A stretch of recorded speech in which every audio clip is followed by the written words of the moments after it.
Hello friends, welcome back to the Pharma Junction. So हमने start किया था pharmacology का टॉपिक डायरेटिक्स, जिसमें हमने कवर किया कि डायरेटिक्स की क्या है, बेसिक इंट्रोडक्शन, किडनी के फंक्शंस एंड नेक्स्ट हमने नेफ्रॉन्स जो बेसिक यूनिट है हमारी किडनी की उसके बारे में कंप्लीट उसका स्ट्रक्चर देखा।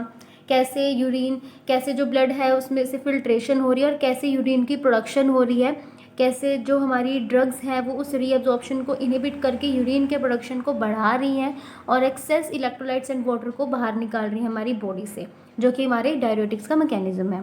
हमने बेसिक देखा, उसके बाद हमने देखा क्लासिफिकेशन ऑफ डायरेटिक्स। अब हम उस क्लासिफिकेशन को आगे डिटेल एक्सप्लेनेशन में देखते हैं। सबसे पहले हमारे पास है high efficacy diuretics means loop diuretics. ये जो डायरेटिक्स है ये कहाँ पर एक्ट करती हैं? साइट नंबर 4, साइट नंबर 3 पे एक्ट करती हैं, जहाँ पर हमारा सोडियम पोटेशियम क्लोरीन का को ट्रांसपोर्टर प्रेजेंट होता है यहाँ पर। और मतलब जो थिन असेंडिंग लिम्ब है जो सिर्फ सॉल्ट के लिए परमेबल है, ये यहाँ पर एक्ट करते हैं, मतलब इस पंप को इनहिबिट करेगी और रीअब्जॉर्प्शन को डिक्रीज करके यूरिन की प्रोडक्शन को इंक्रीज कर देगी और अपना जो डायरेटिक्स का मैकेनिज्म है वो शो करेगी। तो सबसे पहले हमारे पास है हाई एफिकेसी डायरेटिक्स में। अब इसको हम डिटेल इसका मैकेनिज्म देखते हैं कि यहाँ हमारे पास थिक असेंडिंग लिम्ब है ये, और एक साइड ल्यूमन यूरिन होगा और दूसरी साइड जो है इंटरस्टिशियम ब्लड होगा। और इसी जब हमारा ब्लड फिल्टर आउट होता है, मतलब वाटर इलेक्ट्रोलाइट्स को फिल्टर आउट करता है, तो यहाँ से जो इलेक्ट्रोलाइट हैं वो अगेन रीअब्जॉर्ब होकर ब्लड में वापस चले जाता है। ये नॉर्मल बेसिक फंक्शन है। यहाँ पर हमारे पास को ट्रांसपोर्टर प्रेजेंट है, ल्यूमन यूरिन की side, sodium potassium and chlorine.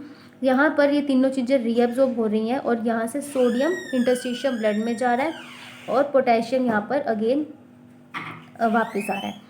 और यहाँ पर हमारे पास एक और ट्रांसपोर्टर प्रेजेंट है पोटेशियम एंड क्लोरीन का।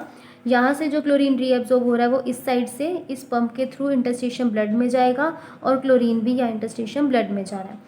अब नॉर्मली क्या हो रहा है, पोटेशियम यहाँ पर जो आ रहा है इसकी वजह से ये चैनल के थ्रू ल्यूमन यूरिन में जाता है और बाहर ल्यूमन यूरिन है यहाँ पर पॉजिटिव पोटेंशियल इंक्रीज होने की वजह से जो यहाँ पर मैग्नीशियम एंड कैल्शियम प्रेजेंट होता है ये भी रीअब्जॉर्ब हो जाता है। अब क्या होगा, जो हमारा लूप डायरेटिक है वो सोडियम पोटेशियम एंड क्लोरीन के को ट्रांसपोर्टर को इनहिबिट करेगा, जिससे इन तीनों की रीअब्जॉर्प्शन नहीं होगी। ये पंप भी फर्दर इनहिबिट हो जाएंगे और यहाँ से अल्टीमेटली पोटेशियम भी यहाँ पर ल्यूमन यूरिन में नहीं आएगा और मैग्नीशियम एंड कैल्शियम भी यहाँ पर रीअब्जॉर्ब नहीं होंगे। और जो मैग्नीशियम एंड कैल्शियम है वो भी यूरिन के थ्रू मतलब बाहर हमारी बॉडी से बाहर चला जाएगा और ये सोडियम पोटेशियम एंड क्लोरीन भी बाहर चले जाएंगे। तो ये हमारा मैकेनिज्म है लूप डायरेटिक्स का। अब इसमें क्या है, मैक्सिमल सोडियम एक्सक्रीशन कैपेसिटी किसकी है? लूप डायरेटिक्स की, जिसे हम नाइट्रियूरेटिक इफेक्ट भी बोलते हैं। फ्यूरोसिमाइड जो है वो क्या काम करता है? यहाँ पर मेन ड्रग जो है लूप डायरेटिक्स की वो है फ्यूरोसिमाइड। ठीक है, तो जो फ्यूरोसिमाइड है वो ट्यूबुलर सिक्रीशन यूरिक एसिड की कम कर देता है और जिससे हाइपर यूरिसीमिया हो जाता है। ठीक है, मतलब ट्यूबुलर सिक्रीशन का मतलब क्या होगा? ट्यूबुलर सिक्रीशन का मतलब जो ब्लड कैपिलरीज होंगी रीनल ट्यूब्यूल्स के बाहर, तो वहाँ से फिल्ट्रेशन होना ब्लड का, मतलब इलेक्ट्रोलाइट्स वाटर वगैरह का दोबारा से सिक्रीशन होना इनटू द ल्यूमन यूरिन, मतलब रीनल ट्यूब्यूल्स में। तो यहाँ पर क्या होगा, फ्यूरोसिमाइड ट्यूबुलर सिक्रीशन को कम कर देता है यूरिक एसिड की, जिससे यूरिक एसिड की कंसनट्रेशन ब्लड में इंक्रीज हो जाती है। नेक्स्ट जो लूप डायरेटिक्स हैं वो क्या करते हैं, बाइंड करते हैं को ट्रांसपोर्टर से सोडियम पोटेशियम एंड क्लोरीन, जिसको ब्लॉक कर देंगे और फिर यहाँ पर इसकी रीअब्जॉर्प्शन नहीं होगी और ये सब चीज़ें क्या हो जाएंगी, यूरिन के थ्रू बाहर चली जाएंगी। यहाँ पर क्या हो रहा है, एक्सक्रीशन जो होता है सोडियम एंड क्लोरीन का वो इंक्रीज़ हो जाएगा, मैग्नीशियम एंड कैल्शियम का भी इंक्रीज़ हो जाएगा। अब यहाँ पर सबसे पहले हमारे पास है यूजेस क्या है अब हमारी लूप डायरेटिक्स की।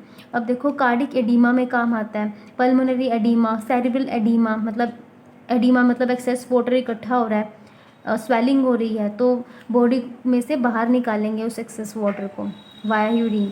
हाइपर कैल्सीमिया हो रहा है, hyper tension and hyper kalaemia.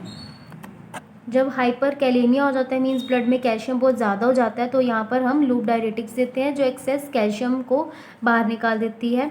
उसके बाद एक्सेस यहाँ पर पोटेशियम भी बाहर चला जाएगा। जब अगर एक्सेस पोटेशियम ब्लड में हो रहा है तो हाइपर कैलेमिया पे भी इसे हम दे सकते हैं। हाइपर टेंशन में जब सोडियम एंड वाटर की लेवल ज़्यादा हो रहा है ब्लड में तब भी हम इसे दे सकते हैं। नेक्स्ट इसके एडवर्स ड्रग रिएक्शंस क्या है, हाइपोकैलेमिया हो जाएगा, मतलब ब्लड में कैल्शियम की कमी हो सकती है, पोटेशियम की कमी हो सकती है, मैग्नीशियम की कमी हो सकती है। यहाँ पर हाइपरग्लाइसीमिया हो जाता है, हाइपरलिपिडीमिया हो जाएगा, हाइपरयूरिसीमिया हो जाएगा एंड ओटोटॉक्सिसिटी। ये एक मेन साइड इफेक्ट है इस लूप डायरेटिक्स का, ओटोटॉक्सिसिटी। नेक्स्ट है वीक और एडजुवेंट डायरेटिक। सबसे पहले है carbonic anhydrase inhibitor. Carbonic anhydrase inhibitor कहाँ पर एक्ट करता है? Site number first proximal convoluted tubule में, जहाँ पर कार्बोनिक एनहाइड्रेज इनहिबिटर बाइकार्बोनेट्स की रीअब्जॉर्प्शन को इनहिबिट कर रहा है और ज़्यादा से ज़्यादा उसे हमारे ब्लड से बाहर निकाल रहा है। तो कार्बोनिक एनहाइड्रेज इनहिबिटर में जो ड्रग आती है एसीटाजोलामाइड, वो प्रोटोटाइप ड्रग है। ये इनहिबिट कर रही है कार्बोनिक एनहाइड्रेज एंजाइम को। अभी हमारे पास एक कंप्लीट मैकेनिज्म है। अब यहाँ पर इस डायग्राम के थ्रू समझते हैं कि हमारे कार्बोनिक एनहाइड्रेज इनहिबिटर कैसे एक्ट करते हैं। यहाँ पर क्या हो रहा है, प्रोक्सिमल कॉन्वोलेटेड ट्यूब्यूल में जो कार्बन डाइऑक्साइड एंड जो वाटर है वो कार्बोनिक एनहाइड्रेज एंजाइम से H2CO3 बना रहे हैं। फर्दर ब्रेकडाउन होकर H positive and HCO3 negative में कन्वर्जन हो रही है। तो यहाँ पर जो सोडियम हाइड्रोजन के पंप प्रेजेंट है, यहाँ पर जो हाइड्रोजन आयन है वो यूरिन की तरफ आ रहा है एंड सोडियम रीएब्जॉर्ब हो रहा है, और इस पंप के थ्रू सोडियम जो है ब्लड में रीएब्जॉर्प्शन हो रही है। अब यहाँ पर जो H पॉजिटिव आयन है वो HCO3 नेगेटिव के साथ अगेन कंबाइन करके H2CO3 बना रहा है, जो कार्बोनिक एनहाइड्रेज से फर्दर ब्रेकडाउन होकर H2O एंड CO2 में कन्वर्जन हो रही है। तो यहाँ पर मेनली क्या हो रहा है, जो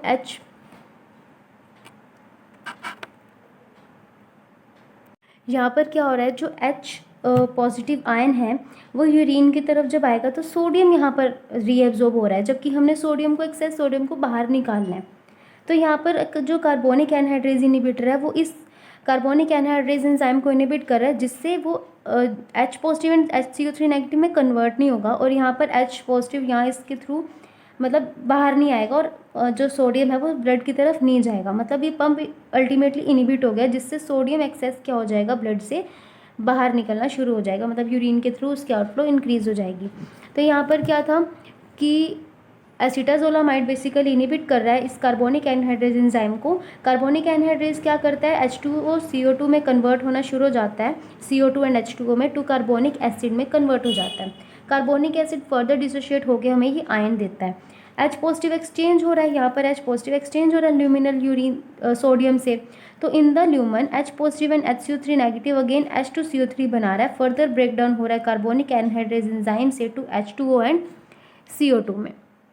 तो यहाँ पर जो ड्रग है वो इस एंजाइम को इनहिबिट कर रही है और H पॉजिटिव की फॉर्मेशन को प्रिवेंट कर रही है, जिससे सोडियम एंड हाइड्रोजन का एक्सचेंज था यहाँ पर वो प्रिवेंट हो जाएगा और सोडियम एक्सक्रीटेड हो जाएगा along with the urine.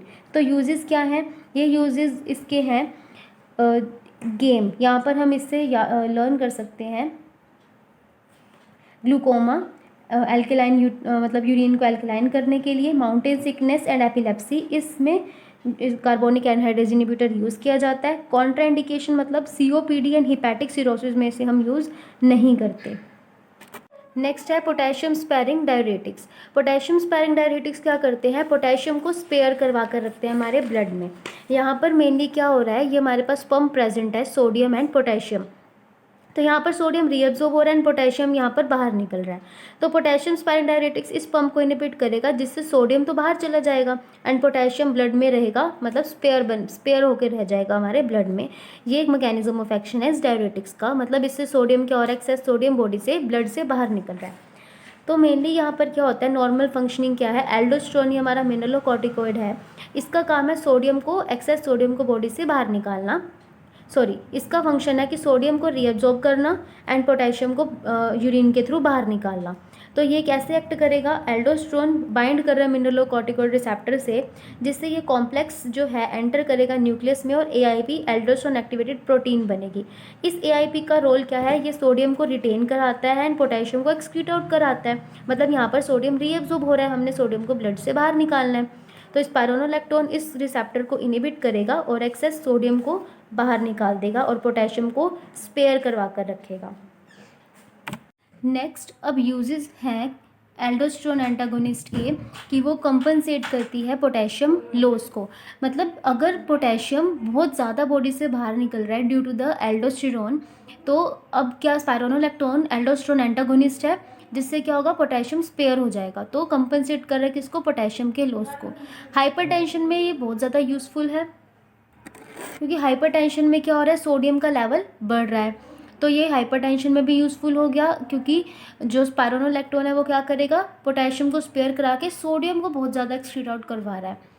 Heart failure में और एडिमा में यूज़फुल है। नेक्स्ट इसके एडीआर क्या है, इम्पोर्टेंस, कॉज करता है हाइपरकैलेमिया, कॉज करता है एंड मेंस्ट्रुअल प्रॉब्लम कॉज करता है। लास्ट हमारे पास है ऑस्मोटिक डायरेटिक। ये कैसे काम करते हैं, साइट नंबर 2 पर जब हम इसको आईवी देंगे तो यहाँ पर ऑस्मोटिक डायरेटिक जैसे कि मैनिटोल होगा, यहाँ पर आकर बाहर आउटसाइड द टिश्यू से वाटर को खींचना शुरू कर देगा, जिससे वाटर की कंसंट्रेशन अंदर बढ़ जाएगी and excess water remove out हो जाएगा फ्रॉम द बॉडी। सो ये क्या काम करते हैं, draw water from outside tissue by osmotic action, excretion of water and electrolyte increased. Mannitol को आईवी दिया जाता है। नेक्स्ट इसके यूजेस है कि किस में दिया जाता है, सिर्फ प्लाटिन इंड्यूस नेफ्रोटॉक्सिसिटी, सेरेब्रल एडिमा में दे सकते हैं, ग्लूकोमा में मेन ऑस्मोटिक डायरेटिक दिया जाता है। एंड कॉन्ट्राइंडिकेशन इसके ये है कि इसे हम pulmonary oedema, renal failure and cerebral bleeding में नहीं दे सकते। सो ये हमारा एक डायरेटिक्स का टॉपिक था। नेक्स्ट हम लेक्चर में पढ़ेंगे, वीडियो में बात करेंगे एंटी डायरेटिक्स के बारे में। So thank you very much for watching this video. Thank you.